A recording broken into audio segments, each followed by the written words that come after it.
ఎవరు ఉప ముఖ్యమంత్రి గారు వాస్తవంగా మీరు తీసుకునేటువంటి చర్యల్లో ఎలాంటి ఇబ్బంది లేదు. కానీ ప్రాక్టికల్గా గత సంవత్సరాలుగా ఉన్నటువంటి ఎలక్ట్రిసిటీలో వాళ్ళు ఏం చేస్తారు, కాంట్రాక్టర్కి అలాట్ చేస్తారు. కొత్త ట్రాన్స్ఫార్మర్ కానీ కొత్త లైన్లు వేసేది ఎలక్ట్రిసిటీ డిపార్ట్మెంట్ కాంట్రాక్టర్లకు ఇస్తుంది. వాళ్ళు ఏం చేస్తారు, కొంత పని చేస్తారు, వదిలిపెట్టిపోతున్నారు. తర్వాత వీడే ఆ తొందరకు వీడే ట్రాన్స్ఫార్మర్ పెట్టేటువంటి దిమ్మె వీడే కట్టుకోవాలా, విన్నారా? వీడే ట్రాన్స్ఫార్మర్ తెచ్చుకోవాలా.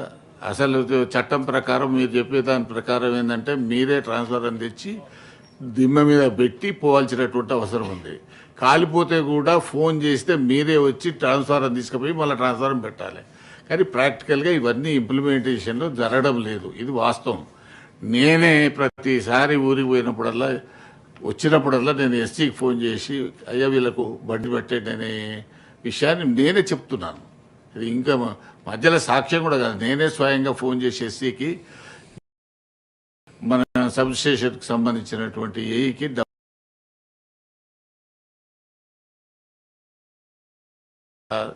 ఈ తుప్పు పట్టిన ఎక్కడో ఒక దగ్గర మధ్యలో పొలాలలో ఉన్నటువంటి వాటిని తీయడం పెట్టడం, అది ఓన్లీ వ్యవసాయం చేయనటువంటి సమ్మర్ సీజన్లో తీసి పెట్టేయడానికి అవకాశం ఉంది. గతంలో కూడా ఒకసారి పెద్ద మ్యాసివ్ వీటి మీద అది కూడా తీసుకున్నారు. కాబట్టి అటువంటిది ఏదైనా తీసుకోండి.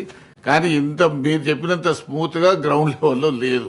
ఇది వాస్తవమైనటువంటిది. భానుప్రసాద్ గారు సంబంధించి కాదు అధ్యక్ష, నేను మిమ్మల్ని ఒక చిన్న రిక్వెస్ట్ చేయదలుచుకున్నాను. ఈ ప్రశ్నలు మిగిలినటువంటి ప్రశ్నలు కూడా తీసుకుంటే బాగుంటుంది అధ్యక్ష. చాలా ఇంపార్టెంట్ మాదక ద్రవ్యాలకు సంబంధించి, బెట్టింగ్ యాప్లకు సంబంధించినటువంటివి, వ్యవసాయానికి సంబంధించినటువంటి ప్రశ్నలు ఉన్నాయి. సభ్యులందరి తరఫు నుంచి కూడా మీరు గతంలో కూడా ఈ హౌస్లో అటువంటి ఆనవాయితీ ఉంది. సభ్యులు లేకపోయినా కూడా ప్రశ్నల్ని కంటిన్యూ చేసినటువంటి ఆనవాయితీ ఉంది. కాబట్టి ఆ రకంగా ఆ ప్రశ్నల్ని తీసుకోవాల్సిందిగా నేను మిమ్మల్ని రిక్వెస్ట్ చేస్తున్నాను.